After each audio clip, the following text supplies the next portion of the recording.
और अब समझिए कि सुपर पावर और दुनिया का सबसे अमीर माने जाने वाला मुल्क यानी अमेरिका किस कदर कर्ज में डूबा है। अमेरिका में रहने वाले हर इंसान के सिर पर करीब 17 लाख रुपए का कर्ज है। अमेरिका भले ही अमीर माना जाता है, लेकिन एक सच ये भी है कि जीडीपी की तुलना में कर्ज के पैमाने पर दुनिया का सबसे बड़ा कर्जदार देश अमेरिका ही है। पिछले साल तक के आंकड़ों की बात करें तो अमेरिका की जीडीपी 21.44 ट्रिलियन डॉलर के बराबर थी, लेकिन अमेरिका पर कर्ज जीडीपी से भी ज्यादा करीब 27 ट्रिलियन डॉलर का था। अमेरिका की कुल 32 करोड़ आबादी पर इस कर्ज को बांट दिया जाए तो करीब 23,500 डॉलर यानी करीब 17 लाख रुपए हर नागरिक पर यह कर्ज होता है।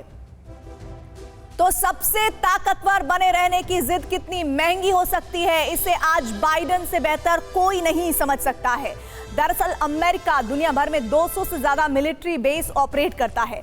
अमेरिका दुनिया की सबसे महंगी हाइपरसोनिक प्रोजेक्ट से लेकर 6th जनरेशन के सबसे महंगे फाइटर जेट्स और बॉम्बर बना रहा है। ऐसे हथियार बना रहा है जो अकेले दम पर कई कई मुल्कों को तबाह कर सकते हैं। लेकिन तबाही के इस खेल को खेलने से पहले अमेरिका खुद आर्थिक मोर्चे पर तबाह हो रहा है।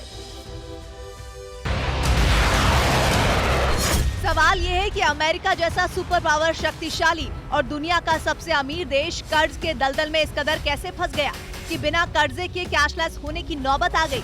इसके पीछे की सबसे बड़ी वजह है यूक्रेन का युद्ध और जंगी तैयारियों पर हुए बेतहाशा खर्चे। अमेरिका रूस के खिलाफ यूक्रेन को करोड़ों की मदद दे चुका है। चीन से निपटने के लिए ताइवान के लिए भी खूब खर्च किया है। अमेरिका के रक्षा विभाग पेंटागन ने एडवांस मिसाइल, अंतरिक्ष में रक्षा और मॉडर्न जेट्स के जखीरे को दिमाग में रखते हुए अपने बजट को असाधारण तरीके से बढ़ा दिया है। अमेरिका अपनी सेनाओं पर करीब 1 खरब डॉलर खर्च करेगा। साल 2024 में पेंटागन इतनी रकम को खर्च करने का मन बना चुका है। 2023 के मुकाबले 3.2% ज्यादा है। अगर 2022 से तुलना करें तो ये बजट 13.4% से भी ज्यादा है। इराक और अफगानिस्तान युद्ध के बाद अमेरिका का रक्षा बजट इस आंकड़े पर पहुंचा है। पेंटागन हथियारों पर सबसे ज्यादा रकम खर्च करने की तैयारी कर रहा है। बाइडेन सरकार ने अगले साल नए डिफेंस बजट के लिए अमेरिकी संसद के सामने 842 अरब डॉलर का प्रस्ताव रखा है। इस रकम से पूरे पैसिफिक रीजन में और ज्यादा सैनिकों की तैनाती होगी।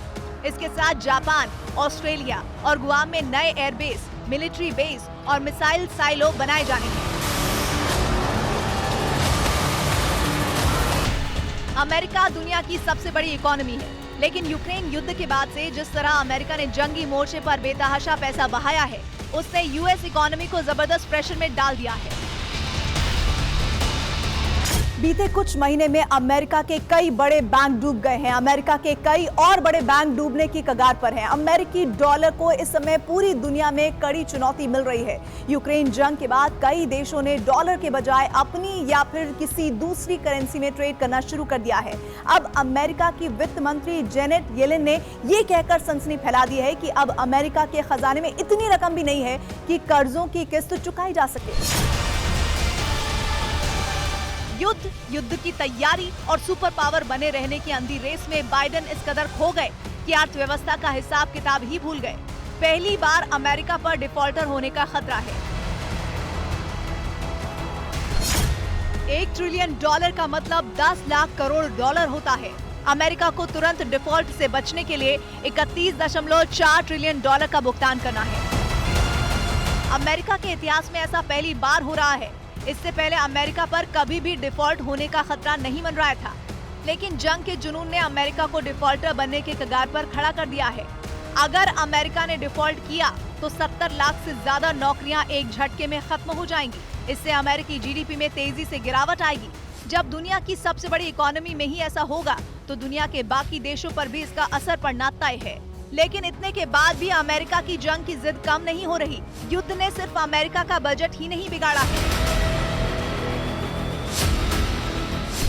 Stockholm International Peace Research Institute यानी सिप्री की एनुअल रिपोर्ट में बताया गया है कि 2022 में दुनिया ने डिफेंस और हथियारों पर 2.24 ट्रिलियन यानी 183 लाख करोड़ रुपए खर्च किए हैं।